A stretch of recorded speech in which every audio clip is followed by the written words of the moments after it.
Ribuan pil koplo bersama barang bukti tindak pidana lainnya dimusnahkan di halaman Kejari Jembrana Senin 15 Juli 2024. Barang bukti ini merupakan hasil sitaan dari 47 perkara yang telah berkekuatan hukum tetap periode Desember 2023 hingga Juni 2024. Kejari Jembrane Salomina Meike Saliama mengatakan, dari total barang bukti yang dimusnahkan terbanyak adalah pil koplo putih sebanyak 1.361 butir. Selain itu, terdapat juga sabu seberat 11,8 gram bruto, ganja seberat 1,9 gram bruto, 17 unit handphone, dan 2 unit timbangan digital.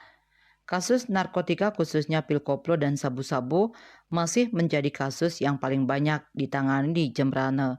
Jumlahnya juga selalu meningkat dari tahun ke tahun. Selain narkoba, kasus pencurian juga marak terjadi di Jembrane, termasuk diantaranya kasus pencurian ternak dan kekerasan seksual.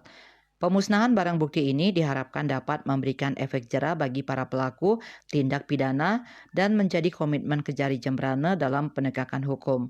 Selain di blender, barang bukti narkoba dimusnahkan dengan dibakar. Surya Dharma Bali Pos.